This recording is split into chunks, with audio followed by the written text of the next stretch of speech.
Bienvenue aujourd'hui dans l'univers des Transformers. On va retrouver l'évolution de ces petits morceaux de plastique. En gros, on peut résumer cette vidéo en les Transformers pour les nuls. C'est peut-être créé en 80, mais voilà, la véritable apparition de la gamme, en tout cas Diaclone, puisque c'est celle qui nous intéresse, s'est faite sur le marché du jouet en mars 1982.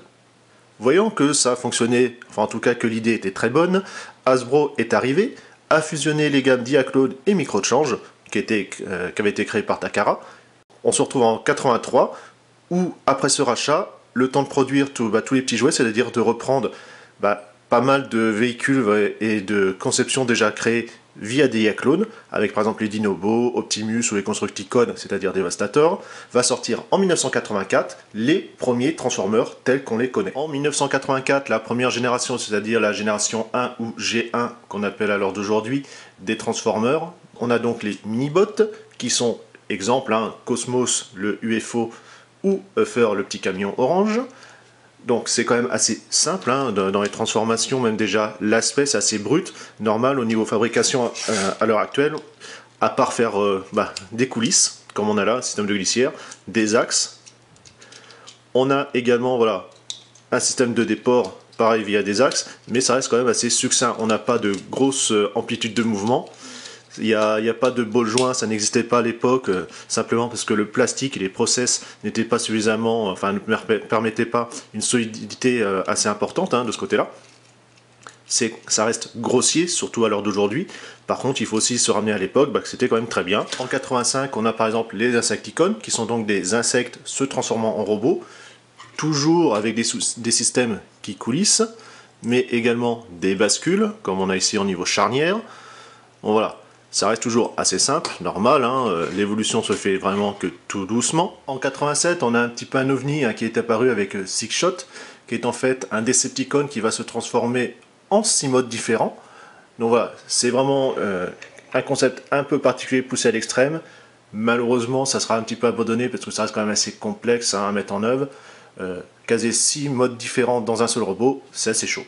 Les G1 voient aussi apparaître des nouveaux concepts, comme par exemple les Micromasters, donc avec ces versions où en fait deux peuvent s'assembler en un seul. Donc vous avez toute une gamme, vous pouviez comme ça mélanger un tank avec une partie d'avion, enfin voilà, il y avait vraiment un petit peu tout. Les transformations restent quand même assez basiques, toujours les mêmes principes, de déploiement. Alors ce qui est quand même assez agréable, c'est que malgré leur petite taille, on note quand même quelque chose qui est quand même très bien détaillé partout. Donc ça, je vous donne un exemple. Vous avez un Micromaster et ici un transformateur de taille classique. Donc vous pouvez voir quand même, c'est quand même beaucoup plus petit, mais il n'empêche que ça reste quand même très fonctionnel. Les Action Masters sont un petit peu particuliers parmi les Transformers, puisque c'est pour surfer sur la vague des figurines d'action type G.I. Joe. Justement, on en reprend le principe au niveau ici de l'espèce de tringle qu'on a dans le slip avec le crochet et l'élastique à l'intérieur du corps. Les robots entre guillemets ne se transforment pas. Certains de leurs véhicules qui seront accompagnés sur les plus gros modèles le font eux, mais c'est une gamme qui est assez décriée, qui n'a pas très bien fonctionné puisqu'on perd vraiment le côté transformation pour vraiment s'orienter sur le côté action. Cette gamme ayant duré pratiquement 10 ans, on a vu quand même pas mal de choses, que ce soit du robot, de l'action, des petits, des grands, avec pas mal de systèmes. On a encore un autre ici avec les Pretenders. Donc en fait on a une base, donc un robot à tête humaine, donc très limité dans les mouvements, à part les bras, ça s'arrête là.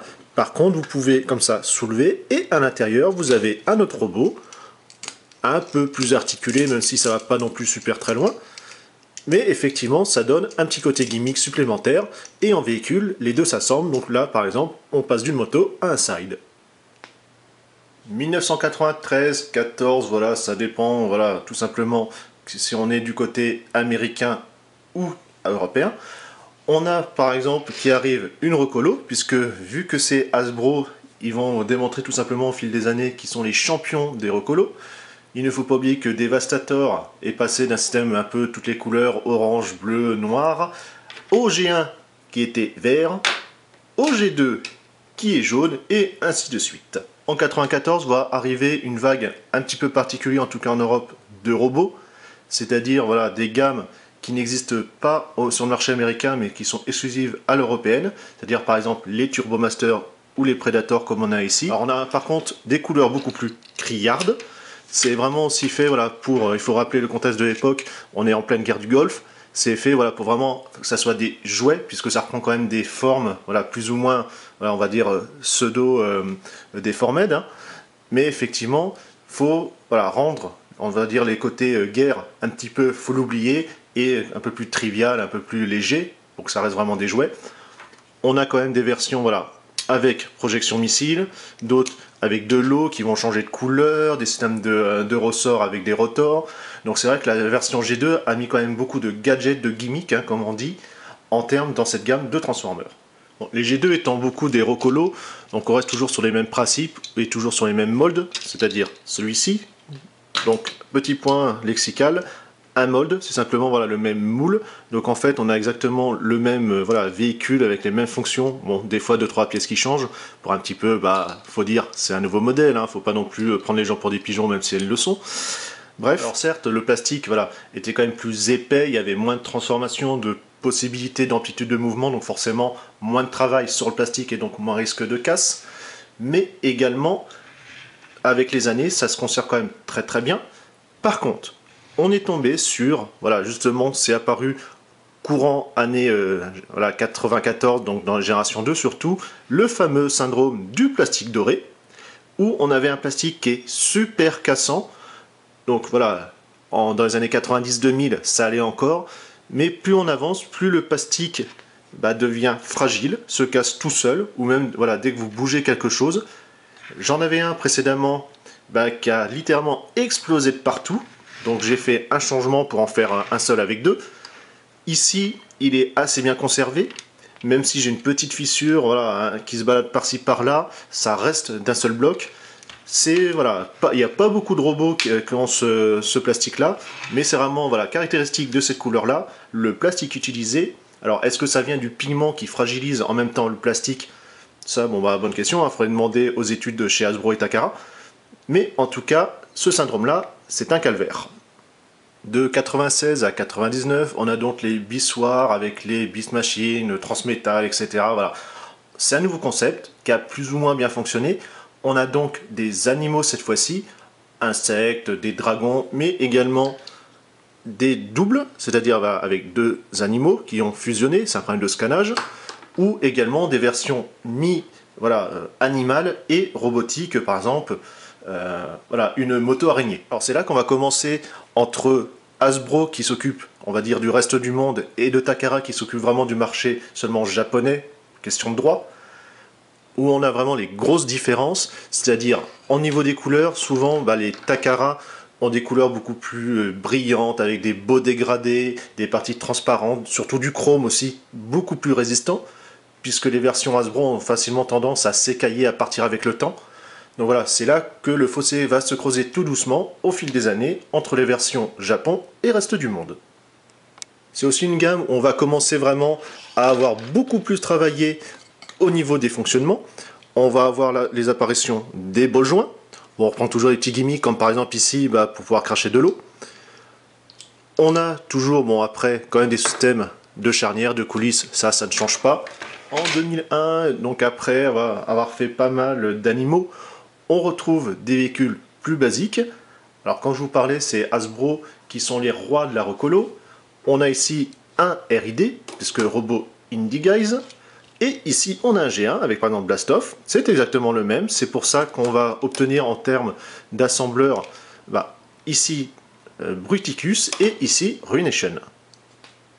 Dans les mouvements, on continue à évoluer tout doucement, avec par exemple ici les épaules, le bras, le coude.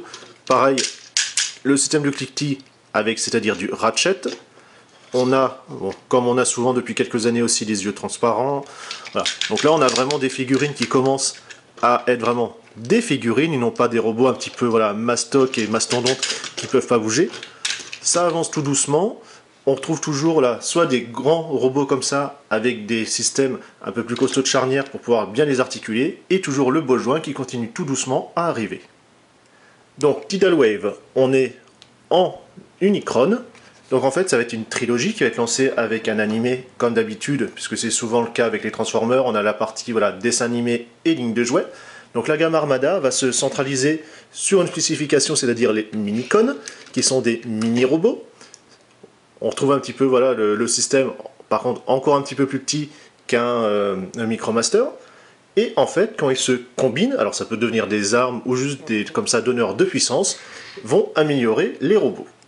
Dès 2003, alors que nous sommes en pleine période Unicron, on a une gamme un peu particulière qui vient vraiment pour les collectionneurs, les adultes, ceux qui ont connu tout simplement les Transformers dès leur début, et pour voilà, maintenant qu'ils sont devenus adultes, il leur faut des gammes pour adultes, c'est-à-dire beaucoup plus sophistiquées, où là, les process au niveau de transformation et même de détail se sont énormément améliorés.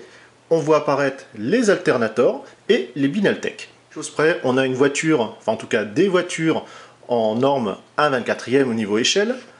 Alors la grosse spécification, même si les deux gammes ont continué leur durée de vie voilà, jusqu'à 2007-2008, hein, on avait par contre un peu plus de modèles en Alternator qu'en Binaltech, c'est surtout beaucoup de recolo. Hein. Les Alternators créés par Hasbro, enfin en tout cas vendus par eux, sont carrosserie plastique, alors que les Binaltech, étant japonaises, forcément sont en métal. Ce qui est intéressant dans cette gamme, c'est que voilà, vous avez quelque chose comme ça qui est en mode transformé, on voit pas du tout que c'est des jouets, ça peut vraiment passer pour des voitures de collection, puisque c'est vraiment ça à la base. Par contre, vous pouvez voir que c'est vraiment un robot que vous avez en dessous. Donc, vu la complexité, parce qu'il faut quand même un bon 10 minutes tranquillement pour les transformer quand on est bien chaud, je vous laisse voir mes vidéos, parce que là, on attaque vraiment du lourd. C'est des gammes, que ce soit plastique ou métal, qui fourmillent de détails. On a comme ça, voilà, vraiment tout ce qui est refait, la partie transparente, les feux, on a le tableau de bord, les pneus qui sont caoutchoutés, et non pas voilà, du gros plastique moulé d'un seul bloc dur, les plaques, c'est vraiment, voilà. Bon, c'est sûr, on voit de temps en temps des lignes de structure par-ci par-là de séparation, on voit que c'est pas des voitures standards, mais en jetant un œil comme ça assez rapide, on s'en rend pas compte. Et en 2004, va sortir les Masterpiece. Donc puisque les collections fonctionnent pour les grands enfants, autant y aller plein pot, les faire raquer, mais par contre avec des belles pièces faites vraiment pour eux. C'est là qu'on voit apparaître par exemple Optimus, le MP01, qui va avoir des déclinaisons en noir, en blanc pour faire Ultra Magnus, avec une remorque, voilà. Et aussi d'autres moldes, c'est-à-dire avec par exemple Starscream, etc. C'est mastoc, c'est lourd, les jambes sont entièrement en métal. Ici du plastique, on retrouve une partie du métal pour le torse, bon, bras plastique, par contre beaucoup de détails, on a les vérins ici vraiment fonctionnels, on a des doigts indépendants, même s'ils ne se déplient pas complètement, on va avoir des petits gimmicks de lumière, par exemple, voilà. C'est vraiment une gamme faite pour les collectionneurs, ça se voit, ça se sent aussi au portefeuille, c'est quand même pas donné ces petites bêtes là, mais en tout cas on en a pour notre argent. Et on a, voilà, que ce soit du robot avion, du dinosaure ou du camion, même si c'est pas une grande gamme, ça sort quand même voilà, qu'une fois tous les 2-3 ans, ça reste quand même des pièces superbes, vraiment faites pour. Ce Masterpiece 04 est un peu particulier puisqu'il apporte quand même les 30 cm de haut, les nouveaux sont plus dans les 20 à peu près.